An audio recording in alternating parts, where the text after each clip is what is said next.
Shalom saudara-saudari yang terkasih dalam Kristus Yesus. Sebelum kita mendengarkan firman Tuhan hari ini, kita bersatu di dalam doa. Damai sejahtera Allah yang melampaui segala akal akan memelihara hati dan pikiranmu di dalam Kristus Yesus Tuhan kita. Amin. Firman Tuhan yang menyapa kita di minggu hari ini, yaitu yang tertulis pada Injil Markus pasal 7 ayat 17-23, saya baca untuk kita. Sesudah ia masuk ke sebuah rumah untuk menyingkir dari orang banyak, murid-muridnya bertanya kepadanya tentang arti perumpamaan itu. Maka jawabnya, "Apakah kamu juga tidak dapat memahaminya? Tidak tahukah kamu bahwa segala sesuatu dari luar yang masuk ke dalam seseorang tidak dapat menajiskannya, karena bukan masuk ke dalam hati tetapi ke dalam perutnya, lalu dibuang di jamban? Dengan demikian, ia menyatakan semua makanan halal." Katanya lagi, "Apa yang keluar dari seseorang, itulah yang menajiskannya.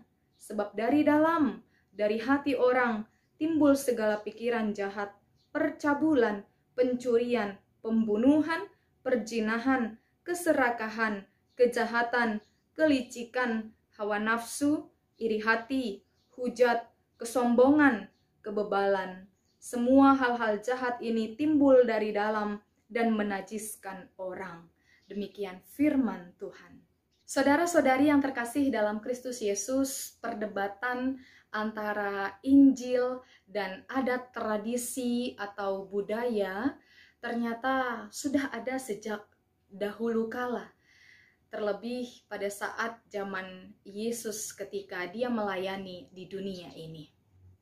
Firman Tuhan kita pada hari ini sebenarnya tidak terlepas dari ayat yang pertama sampai dengan ayat yang terakhir, yaitu ayat yang ke-23, sehingga bila kita membacanya dari awal, kita akan memahami apa yang menjadi perdebatan pada waktu itu. Semua bermula dari pertanyaan orang-orang Farisi dan ahli-ahli Taurat yang mempertanyakan kepada Yesus, mengapa para muridnya tidak mencuci tangan terlebih dahulu sebelum mereka makan begitu. Itu bisa kita lihat di ayat yang kelima. Pertanyaan tersebut mereka lontarkan sebab dalam adat tradisi kebiasaan mereka ketika mereka hendak makan, maka mereka harus mencuci tangan. Lalu ketika mereka baru pulang dari pasar itu tidak boleh langsung makan. Mereka harus membersihkan diri mereka dahulu. Begitu juga terkait dengan mencuci perkakas-perkakas mereka, baik itu kendi atau perkakas lainnya. Mereka punya adat tradisi, aturan yang harus mereka jalani begitu. Lalu mereka menyatakan bahwa kalau mereka tidak menjalankan itu, maka mereka menganggap bahwa diri seseorang itu dikategorikan sebagai seorang yang najis begitu.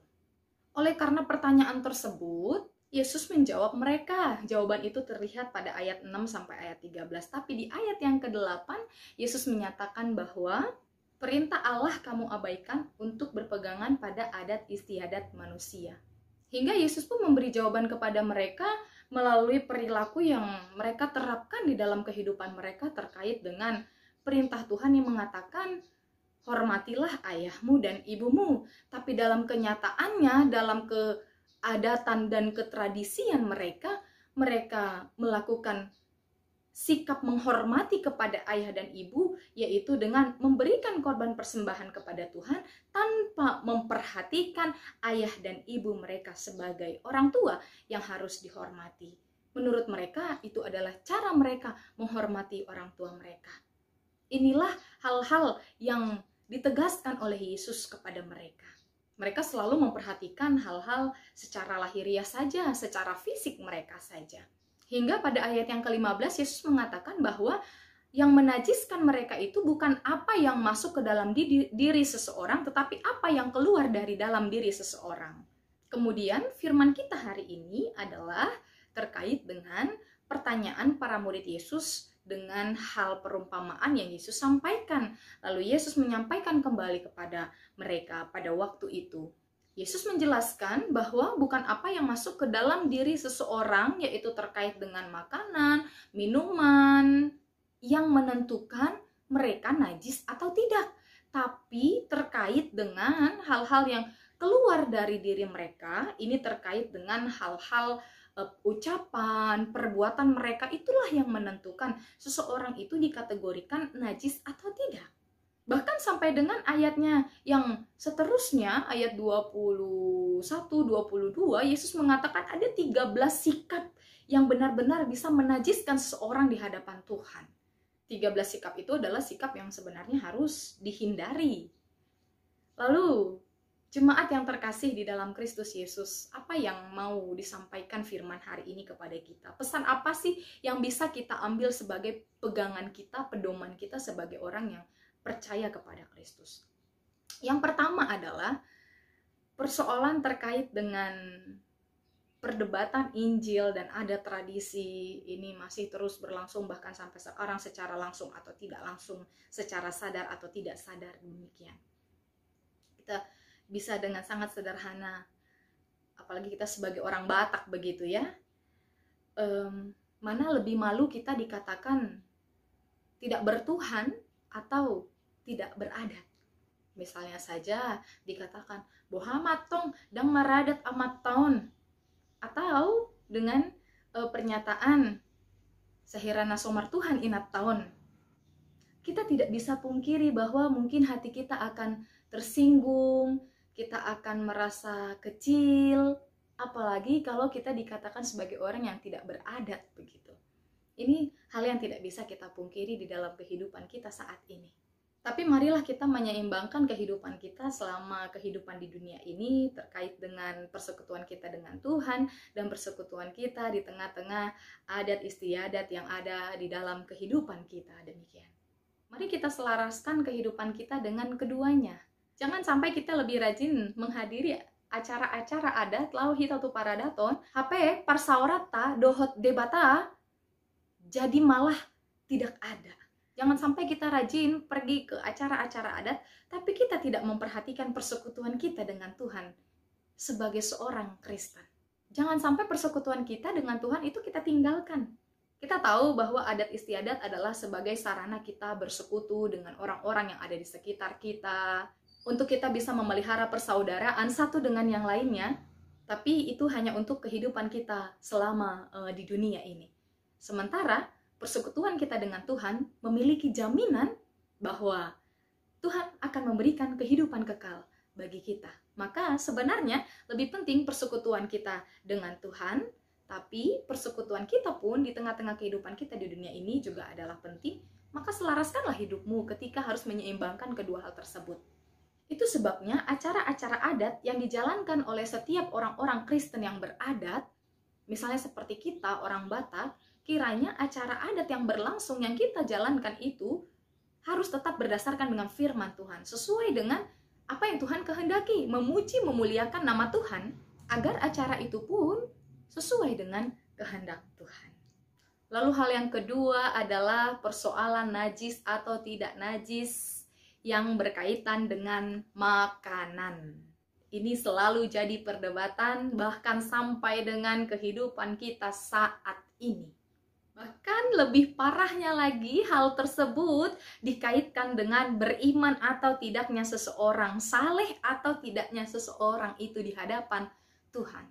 Tapi pada firman hari ini, kita diingatkan, kita dibekali bukan persoalan apa yang masuk ke dalam diri kita, dalam artian makanan, minuman yang menajiskan kita. Jadi, naso margota dohot na margotai dan gabe panot tui kita beriman atau tidak kepada Kristus. Itu bukan jadi penentu kita saleh atau tidak, kita bersekutu atau tidak dengan Tuhan, kita menjalankan perintah-perintah Tuhan atau tidak. Itu tidak jadi penentu. Bahkan tadi firman mengatakan semua makanan itu halal. Berbeda halnya kalau kita kaitkan dengan hal-hal kesehatan, itu tidak perlu kita perdebatkan. Jadi sebenarnya simpel saja. Tidak ada yang perlu kita perdebatkan. Sebab yang paling penting adalah bagaimana apa yang keluar dari diri kita, sebagai kata-kata kita, sebagai ucapan kita, sebagai tindak tanduk kita di dalam kehidupan kita sehari-hari. Hal yang ketiga yang menjadi sorotan bagi kita adalah hati-hati dengan hatimu. Ada istilah yang mengatakan rambut boleh sama hitam, Tapi hati orang, siapa yang tahu? Istilah tersebut mengingatkan kepada kita bahwa kita tidak bisa mengetahui isi hati terdalam seseorang terhadap hal-hal yang ada di sekitar dia, yang terjadi di sekitar dia. Kita tidak bisa mengetahui sebenarnya apa isi hati seseorang, begitu. Mari kita lihat ahli-ahli Taurat, orang-orang Farisi yang terus menggunakan jubah kemegahannya, pakaian keagungannya di keseharian mereka, tapi ternyata dalam praktek kehidupan mereka masih tetap menjadi orang-orang yang munafik. Bahkan ketika mereka mengikuti pelayanan Yesus, kemanapun Yesus melayani, mereka ingin mencari celah Yesus. Mereka seperti istilah yang mengatakan bagaikan serigala berbulu domba. Bapak, Ibu, Saudara-saudari yang terkasih, ada orang yang tampaknya dia seperti orang baik, tampaknya dia saleh, bohina nyapinan, ternyata di dalam hatinya dia punya maksud kejahatan yang begitu banyak. Tapi ada juga yang penampilannya berantakan, rambutnya gondrong, janggutnya panjang, kumisnya tebal, wah menyeramkan sekali. Tapi ternyata kedalaman hatinya dia adalah orang yang sangat baik. Maka apa yang tampak dari luar itu tidak menjadi penentu seseorang itu bagaimana isi hatinya.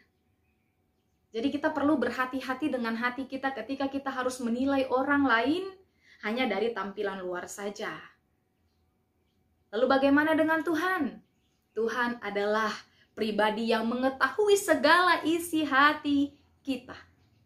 Tuhan mengetahui isi hatimu, apa yang direncanakan oleh hatimu. Ketika hatimu berencana untuk berbuat baik, Tuhan pun tahu. Ketika kau berencana untuk melakukan yang jahat, tapi belum kau lakukan, Tuhan tahu. Maka berhati-hatilah dengan hatimu. Sehingga Yesus menekankan bahwa apa yang keluar dari seseorang, itulah yang menajiskannya. Sebab dari dalam, dari hati timbul 13 sikap tadi. Segala pikiran jahat, pencabulan, pembunuhan, perzinahan, pencurian, keserakahan, kebebalan, kesombongan, hujat, hawa nafsu, iri hati, dan lain segala macamnya. Dari hati. Semua rencana-rencana jahat terpancar dari hati seseorang. Maka kita sebagai manusia tidak bisa melihat kedalaman hati seseorang, tapi Tuhan adalah Tuhan yang Maha Tahu dan Dia mengetahui isi setiap hati umatnya. Seperti yang tertulis dalam Amsal 4 ayat 23. Jagalah hatimu dengan segala kewaspadaan, sebab dari sana terpancar kehidupan. Artinya, ya berhati-hatilah dengan hatimu. Orang bisa tidak tahu apa isi hati kita, apa niat yang ada dalam diri kita, tapi Tuhan sungguh mengetahuinya. Maka dari itu, saudara-saudari yang terkasih, dengan firman Tuhan hari ini kiranya kita boleh dikuatkan untuk berhati-hati dengan hati kita, berjaga-jaga dengan apa yang ada dalam diri kita, yang kita pancarkan dengan kata-kata, ucapan, perbuatan kita. Mari kita tidak meniru kehidupan orang-orang Farisi, ahli-ahli Taurat, yang tampak saleh di luar, tapi di dalamnya mereka masih hidup dalam kemunafikan. Kiranya Tuhan Yesus memberkati kita. Amin. Kita bersatu di dalam doa. Segala puji syukur kemuliaan hanya bagi nama-Mu saja ya Tuhan, yang memberkati kehidupan kami, memelihara kami, menguatkan kami, bahkan sampai pada minggu ini. Kami boleh Tuhan bersapaan dengan firman-Mu, memuji, memuliakan nama Tuhan dengan sukacita. Tuhan, terima kasih untuk hari yang baik Tuhan berikan. Kami masih boleh bersapaan dengan firman-Mu, menjadi sumber kekuatan kami, menjadi sumber pegangan kami. Kiranya kami boleh kuat menjalani hari-hari kami yang tidak mudah ini. Tuhan, kiranya kami juga boleh selalu menjaga hati kami. Kiranya kami boleh melakukan hal-hal yang seturut dengan kehendak Tuhan di dalam kehidupan kami. Bapa yang sangat baik yang bertata dalam kerajaan sorga, kami berdoa Tuhan untuk seluruh umat Tuhan dimanapun berada. Baik itu yang sedang dalam pergumulan, dalam sakit penyakit, dalam keadaan yang tersesak, dalam pergumulan yang begitu berat. Semuanya Bapa kami serahkan ke dalam tangan pengasihan Tuhan. Sebab Tuhan mengetahui apa yang menjadi isi hati kami. Tuhan tahu apa yang menjadi pergumulan kami. Tuhan tahu apa yang kami pikirkan, apa yang kami khawatirkan.